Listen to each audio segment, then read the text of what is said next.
Lawmakers want to lower your taxes. Or at least that's how congressional Republicans have pitched the sweeping proposal to overhaul the tax code.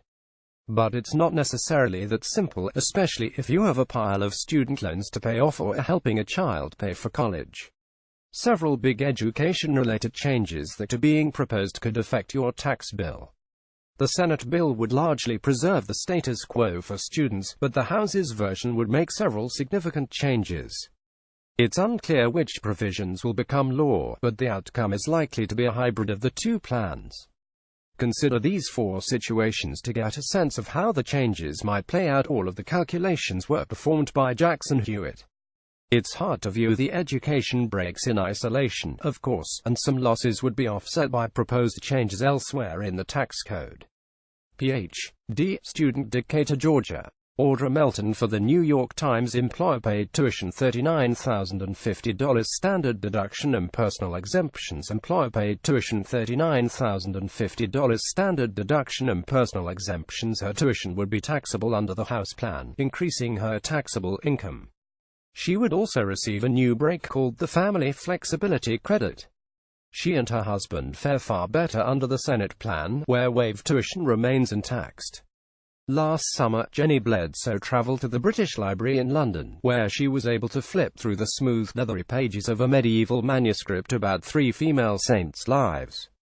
Her fascination with literature, religion and history began when she was an undergraduate, and now, in her fourth year of a doctoral program at Emory University, she hopes to find a job as a professor of medieval literature. But Ms. Bledsoe, who lives with her husband, an insurance agent, in Decatur, Georgia, has recently turned her attention to another dense next, the tax code. SAG's worried about a proposed change in the House bill that would increase graduate students' tax burdens while they pursue their studies. This tax bill would make graduate school an unachievable dream for anyone growing up outside the upper class, said Ms. Bledsoe, 29, said of the House proposal. Nathaniel Brooks for the New York Times. Standard deduction and personal exemptions. Standard deduction and personal exemptions. The current deduction and exemption line also includes a student loan interest deduction, which is lost in the House bill. The tax credits for both current law and the House bill are the American Opportunity Tax Credit and the Earned Income Tax Credit. Given her low income level, Ms. Burnett would receive the same tax refund under the Senate bill. Emily Burnett, 21, is just a month away from receiving her bachelor's degree in accounting from the State University of New York at Albany. So it's no surprise that the tax bill has been a topic of discussion in her tax class.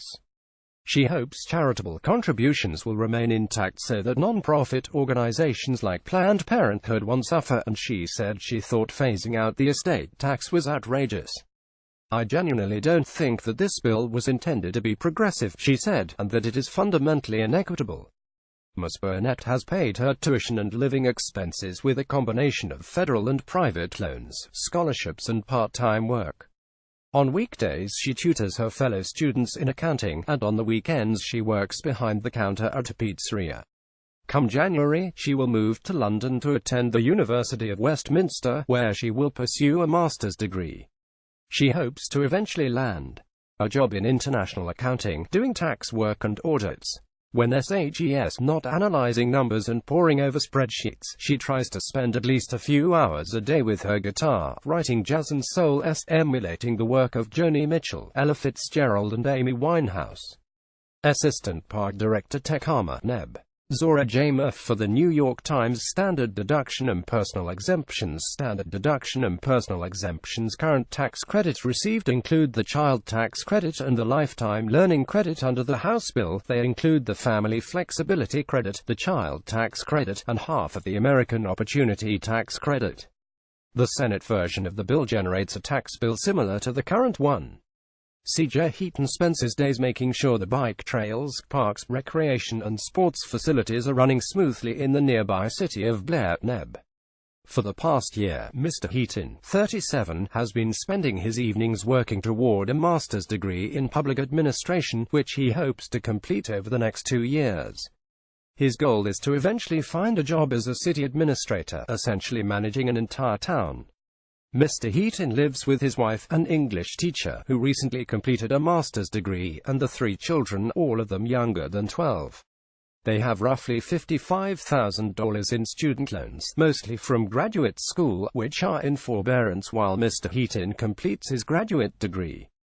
Pharmacist Cumberland, me. Matt Cosby for the New York Times. Itemized deductions and personal exemptions. Itemized deductions and personal exemptions. Current itemized deductions include mortgage interest, real estate and state and local taxes. Current income tax includes the alternative minimum tax.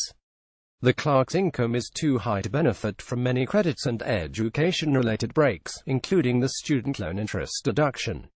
But under the House bill, a greater share of their income would be taxed at a lower rate. Deirdre Clark, a 54-year-old pharmacist, said she only half-jokingly told her friends that they should persuade the daughters to take up golf, given the plethora of college scholarships for female golfers. If she had taken her own advice, she reasons, her own daughter may have graduated with less student debt. Ms. Clark said she and her husband, Christopher, had decided they would help the two children pay for college, though they put a priority on saving for retirement. Still, that didn't pose a problem when it came time to pay tuition for the son, now 23. He attended the University of Maine, which was relatively affordable because they were charged the lower rate that state residents pay. The daughter, however, was accepted at the University of Rochester, out of state.